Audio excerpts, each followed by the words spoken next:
नाज़रीन, अभी तक का उर्दू खबरनामा लेकर आपका मेज़बान रहमत कलीम आपकी खिदमत में हाजिर है। बुलेटिन का आगाज सुर्खियों के साथ। श्रीनगर के अमीरा कदर बाजार में मिलिटेंटों ने किया ग्रेनेड हमला, एक शख्स जाँ बहक, 2 दर्जन जख्मी। LG मनोज सिन्हा और उमर अब्दुल्ला, हकीम यासीन समेत दीगर सियासी रहनुमाओं ने ग्रेनेड हमले की मुसम्मत। किश्तवाड़ सड़क हादसे में 7 अफराद हुए जख्मी, कार और इको वैन के दरमियान तसादुम से पेश आया हादसा। बोन एंड ज्वाइंट मरीजों के लिए 5 अस्पतालों में आर्थोपेडिक क्लिनिक शुरू करने का लिया गया फैसला। कुपवाड़ा में पेश आया सड़क हादसा, SSB इम्तिहान के 4 उम्मीदवार जख्मी, 2 की हालत तशवीशनाक।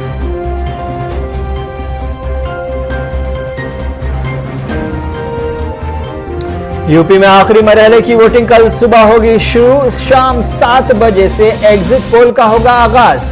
पंजाब के जिला अमृतसर के खासा में BSF ने अपने साथियों पर चलाई गोलियां, 5 जवान शहीद। यूक्रेन से भारतीय शहरियों का इनखला जारी, अब तक 13,885 शहरियों की हुई वतन वापसी। IPL का 26 मार्च से होने जा रहा है आगाज, पहला मुकाबला चेन्नई सुपर किंग्स और KKR के बीच तय। यूक्रेन पर रूसी जंग का 11वां दिन आज, कई शहरों पर दिन भर बरसते रहे गोले बारूद, कल हो सकती है मीटिंग।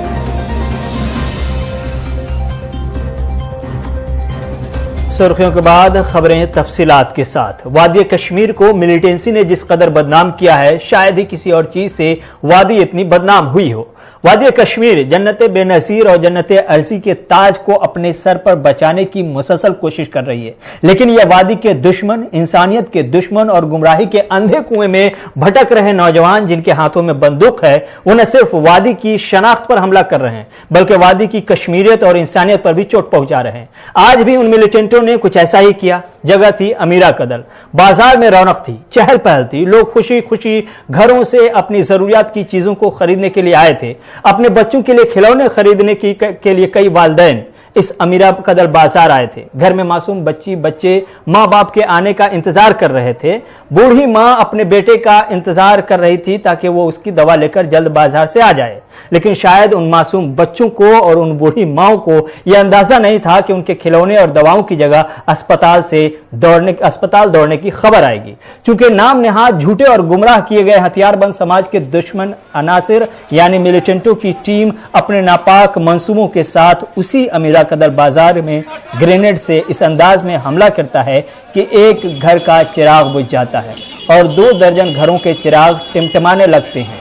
वादी कश्मीर की बदनामी के लिए हथियारबंद मिलिटेंटों के नापाक मंसूबों की वजह से ग्रेनेड हमले में मोहम्मद असलम मखदूमी, जो कि मखदूम साहब श्रीनगर का रहने वाला था, उसकी जान चली गई है। 2 दर्जन के करीब जख्मी लोग SMHS अस्पताल में जिंदगी और मौत की जंग लड़ रहे हैं। पुलिस सिक्योरिटी फोर्सेज अपना काम करती है और करेगी, लेकिन एक सवाल तमाम कश्मीरी भाइयों, बाओं और बहनों से, क्या इस फितने को आपने जन्म नहीं दिया था? अगर नहीं दिया था तो इसके खिलाफ कभी कोई सड़कों पर क्यों नहीं उतरता और मुतालबा करता कि वादी कश्मीर को बदनाम करने वाले इस अनासिर से वादी को पाक करने के लिए तमाम शहरियों को ईमानदाराना कोशिश करनी चाहिए? क्या इन फितनों की जद में अमरीकी मारे जा रहे हैं या ब्रिटिश, मुंबई के लोग मारे जा रहे हैं या दिल्ली के? आखिर मर कौन रहे हैं? अजीब हैरानी वाली बात यह है कि मारने वाले भी कश्मीरी और मरने वाला भी कश्मीरी। एक कश्मीरी ही दूसरे कश्मीरी की जान ले रहा है। आखिर ये कब तक चलेगा? आखिर आप कब अपने और अपनी औलाद को इस मंडराते खतरात से निजात दिलाएंगे? यकीन जानिए कि आप जब तक ईमानदारी के साथ इसके खिलाफ मैदान में नहीं आएंगे, तब तक ये कैंसर आपके समाज से खत्म नहीं होगा। इसलिए आईना के सामने खड़े होकर मेरे इस सवाल का जवाब खुद से जरूर पूछिएगा कि आखिर आपने इस फितने के खिलाफ आवाज क्यों नहीं उठाई। बाकी आप DIG सेंट्रल को सुन लीजिए, वो आपको इस वाकये की तफसीलात बता देंगे। ग्रेनेड अटैक हुआ, ये अमीरा कदर ऊंट कदल जो ब्रिज है, इस ऊंट कदल ब्रिज के जस्ट जहाँ पे हम लोग खड़े हैं वहाँ पे, और अनफॉर्चुनेटली सिविलियन ही टारगेट हैं। उसमें ज्यादा से ज्यादा सिविलियन ही उनकी नुकसान उनको हुआ है, और अभी तक जो रिपोर्ट आ रहा है कोई एक उम्र दराज बुजुर्ग थे, उनकी डेथ हुई है। तो हम लोग इस घटना पे नजर बनाए हुए हैं।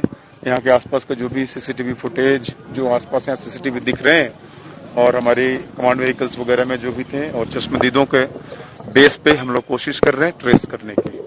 तो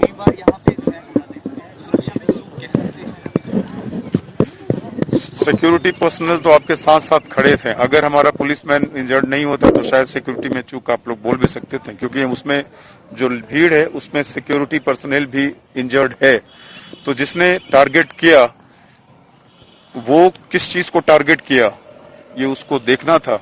और सिक्योरिटी की चूक तो अब जैसा क्या उस आपके सिविलियन के साथ साथ हमारा पुलिसमैन भी सेम इंजर्ड है। तो बाकी इसमें हम लोग इसको इम्प्रूव करने की कोशिश कर रहे हैं। वाकई ये ट्रेंड बनता जा रहा है और इसमें कुछ वाइटल क्लूज भी हमारे सामने आ गए हैं, तो जल्द ही हम लोग ट्रेस भी कर लेंगे इसको। पुलवामा के अगलर कंडी में आज ग्राम सभा का इनेकाद किया। पिछली बार जब ग्राम सभा का इनेकाद हुआ था तब 4th क्लास के मुलाजिमीन लोगों के मसाइल सुनने आए थे। लोगों का कहना है कि उनकी हैसियत नहीं कि वो हमारे मसाइल के हल के लिए एक भी फैसला ले सके, इसलिए पहले वाली ग्राम सभा मुलतवी कर दी गई। आज फिर जब ग्राम सभा मुनक्किद हुआ तो लोग बड़ी उम्मीद के साथ ग्राम सभा में आए ताकि आला हुक्काम के सामने वो अपनी बात रख सकेंगे, अपने मसाइल का जिक्र कर सकेंगे, अपना रोना रो सकेंगे। लेकिन आज भी वही 4th क्लास के मुलाजिमीन थे और आज भी वही कुछ हुआ।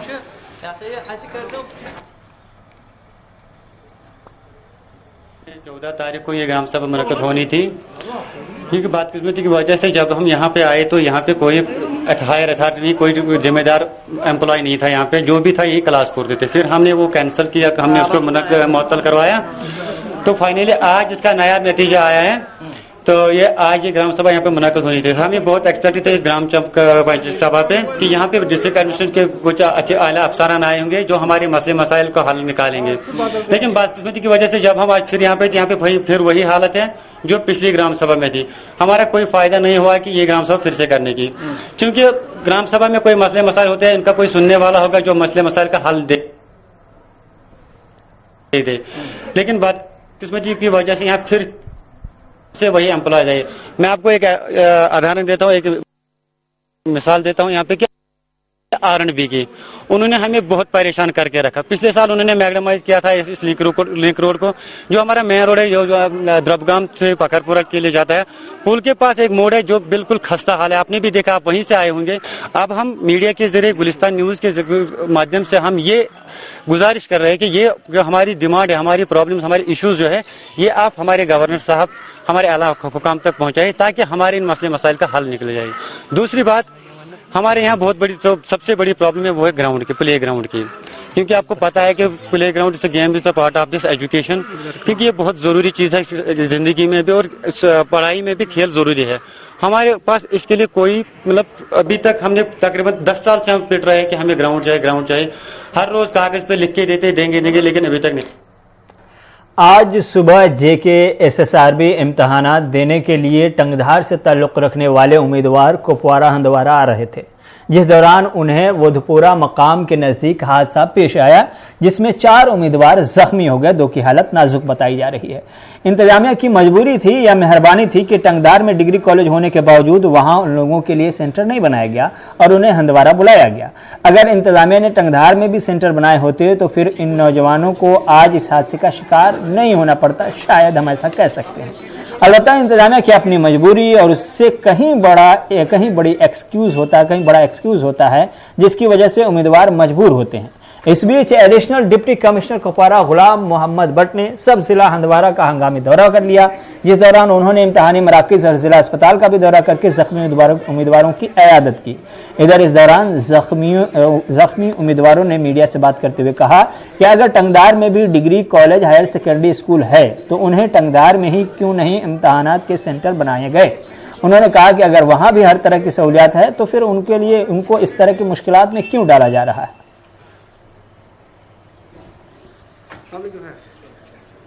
बहुत ज्यादा जो हमारा मसला है, जो टंगधार का मसला है जी सर, तो इसमें जो हमारा टंडल का मसला है, सबसे पहले हम LG साहब से यही रिक्वेस्ट करते हैं जो हमारा ये जो टंडल का मसला है इसमें थोड़ा हमें जल्द से जल्द हमें टंडल दिया जाए। क्योंकि सर हम वादी से बिल्कुल कट हो जाते हैं, हम 6 महीने वादी से कट हो जाते हैं। और हमारी यही रिक्वेस्ट है जो बच्चे हैं ये जख्मी हुए, इसमें एक बच्चा जो है वो ज्यादा क्रिटिकल हुआ है, तो इसमें इनका एक स्पेशल एग्जाम दिया जाए जिसकी वजह से ये भी आए। मुश्किलात है कि अगर हमारे एग्जाम सेंटर करना में होंगे तो हमें ऐसे हादसों से दो चार ना होना पड़ेगा। देखिए SSP के सेंटर वहाँ भी होने चाहिए, वहाँ पे भी इंफ्रास्ट्रक्चर है एग्जाम लेने के लिए। उनसे मेरी अपील है कि करनाल के बच्चों के लिए वहीं पे सेंटर का एहतमाम किया करें। देखिए, ये जो 4 बंदे हैं इनका कुछ एग्जाम था यहाँ पे लंगेट में 2 का लंगेट पे था और 2 का द्रगमुला पे। तो ये चारों बंधु एक ही गाड़ी में सफर कर रहे थे। तो 2 को इनको लंगेट में ड्रॉप करना था, तो 2 को फिर जाना था वापस। तो फिर रास्ते में इनका एक्सीडेंट हो गया है सुबह 9:30 तकरीबन। तो फिर इनको हॉस्पिटल लगाया गया। इनको जो भी अफोर्डेबल ट्रीटमेंट हमारे पास है दिया गया, इनको एडमिट किया गया, अंडर ऑब्जर्वेशन है, but they are perfectly stable. Director health services Kashmir doctor Mushtaq Ahmad Rather का कहना है कि बोन एंड ज्वाइंट अस्पताल बरसला में हालिया आतिशबाजी के पेश नज़र हुकूमत ने 5 जिला व सब जिला अस्पतालों में आर्थोपेडिक क्लिनिक शुरू करने का फैसला लिया है। उन्होंने बताया कि आर्थोपेडिक मरीजों को सहूलियत पहुंचाने के खातिर जनूबी, शुमाली और वस्ती कश्मीर में क्लिनिक शुरू किए जा रहे हैं ताकि हड्डियों के मरीज वहां पर अपना इलाज मुआवजा करवा सके। इन बातों का इजहार मौसूफ ने आज श्रीनगर में नवानिगारों के सामने किया। डिस्ट्रिक्ट हॉस्पिटल्स में 4 जगह हमने 4-5 जगह हमने पूरा साउथ से भी नॉर्थ से भी हमने अपने डिस्ट्रिक्ट हॉस्पिटल में 24/7 ऑर्थोपेडिक सर्विसेज तैयार करी और उनको चालू कर दिया। उसके बगैर JLNM हॉस्पिटल हैं और JVC हॉस्पिटल जो यहाँ के होंगे तो वो JVC जा सकते हैं और JLNM हॉस्पिटल जा सकते हैं। और कल जो ACS साहब ने, श्री विवेक भारद्वाज जी ने पूरा जो वहाँ आके, आप लोग भी वहाँ थे, तो वहाँ उन्होंने जायजा लिया। हमने पहले देखा कि नुकसान कितना हुआ, उसके बाद देखा कि हम क्या क्या स्ट्रेटजी करेंगे। हालांकि डिविजनल कमिश्नर साहब भी थे, DC साहब भी थे, अदर जो भी डिस्ट्रिक्ट एडमिनिस्ट्रेशन थी सारी वहीं पे थी। तो हमने यही डिसीजन लिया कि जल्द से जल्द इसको स्टार्ट करें, क्योंकि ये बहुत ही एक इम्पोर्टेंट हॉस्पिटल से यहाँ लोग आते हैं। इवन कुछ लोग जम्मू डिवीजन से भी आते हैं यहाँ पे, अगर देखा जाए बानाहाल से आते हैं, इवन रामबन से भी आते हैं। तो हमने इसको जल्द से जल्द स्टार्ट करना है, उसके डायरेक्शंस ACS सर ने दिए और हम उस पर काम कर रहे हैं। उसके बगैर जो हमने इमीडिएट मेजर्स किए, हमने साउथ में, नॉर्थ में, जैसे कि कुपवारा में हमने 24/7 ऑर्थोपेडिक सर्विस कर दी, हमने सोपोर में कर दी 24/7 जो पहले नहीं होती थी रात को, और हमने यहाँ डिस्ट्रिक्ट ये जो JLNM हॉस्पिटल है वहाँ किया, यहाँ हमने कुलगाम हॉस्पिटल को किया, और जो ये हमारा पुलवामा हॉस्पिटल है वहाँ 24/7 ऑर्थोपेडिक्स पेशेंट को देखा जाएगा और उनका केयर किया जाएगा। ज़री यूनिवर्सिटी श्रीनगर में आज से 2 रोज़ा नुमाइश और शील्ड मेला का इनेकाद किया गया, जिसका इफ्तिताह LG के मुशीर फारूक अहमद खान ने किया। इस मौके पर सूबाई commissioner Kashmir PK Paul, director agriculture व दीगर अफसरान भी मौजूद थे। मेले में ज़राअत के शोबे से वाबस्ता बेहतर कारकर्दगी करने वालों की जानिब से मुख्तलिफ स्टॉल लगाए गए थे, जबकि दूर दराज से आए हुए किसानों ने भी इस मेले में शिरकत की। LG मुशीर फारूक अहमद खान ने इस मौके से कहा कि मरकजी और जम्मू कश्मीर हुकूमत की कोशिश है कि किसानों की आमदनी को दोगुना किया जाए और जो भी स्कीमें हैं उन्हें इन स्कीमों से फ़ायदा मिल सके।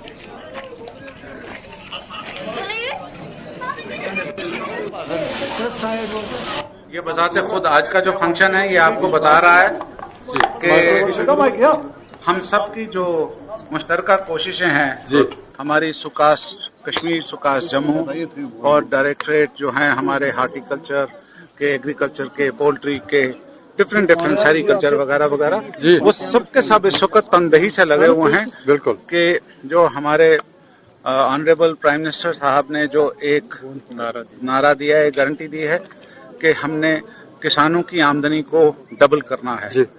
मुझे बताते हुए ये खुशी हो रही है कि हम सब की जो खासतौर पर जो हमारा फील्ड वर्कर है और जो एंटरप्रेनर है और खुसूसी तौर पर जो किसान है, उसकी मेहनत से और उसकी लगन से जो वो टारगेट डबल का है वो हम अचीव कर चुके हुए हैं और हम 3 गुना और 4 गुना की तरफ कई फील्ड्स में जा रहे हैं।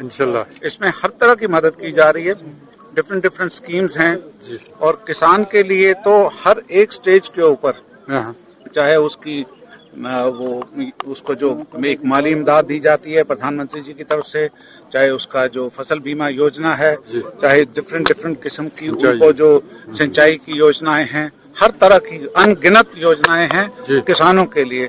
और जम्मू कश्मीर का किसान जो है उसने ये साबित किया है कि वो जिस वक्त उसको पूरी मदद मिले और उसको पूरी सहायता मिले डिपार्टमेंट्स कंसर्न की तरफ से, तो वो किसी भी मुल्क ही के नहीं बल्कि दुनिया के किसी भी किसान से बेटर रिजल्ट्स दे सकता है, और वो रिजल्ट्स दिख रहे हैं यहाँ पे। और खसूसी तौर पर जो हमारा नौजवान नस्ल है वो इसमें जिस तरीके से आनी शुरू हुई है, उससे साफ जाहिर होता है कि एग्रीकल्चर यानी ये जो है ज़राअत, बागवानी वगैरह, ये कितने अट्रैक्टिव फील्ड हो गए हैं। हमने यहाँ पे एक बीटेक नौजवान को देखा जो ज़राअत में आ गया है। हमने यहाँ पे America return PhD post graduate वहां से जो वहां से कर आए हैं, वो यहाँ पे अपना इसी फील्ड में आ रहे हैं, और उनकी इमदाद से और उनकी एक्सपर्टीज से, उनकी नॉलेज से जो आम किसान है उसको बहुत फायदा हो रहा है। और आज का यूथ जो है, खास तौर पर जो किसानों का किसान इससे ज़राअत से जुड़ा हुआ है या बागवानी से जुड़ा हुआ है, वो आज की डेट में आप देखेंगे कि वो नौकरी नहीं ढूंढेगा बल्कि वो नौकरी प्रोवाइड करेगा, जैसे ये लोग। क्या आप भी मानते हैं कि जम्मू कश्मीर के बेरोजगार नौजवान फ्रस्ट्रेशन की वजह से या तो हथियार उठा रहे हैं या फिर ड्रग्स का इस्तेमाल कर रहे हैं? अगर आप मानते हैं तो ठीक, नहीं मानते तो आपको बताते हैं कि सियासी रहनुमा आपके ऐसा मान रहे हैं। वो कौन है बताएंगे एक छोटे से एड ब्रेक के बाद।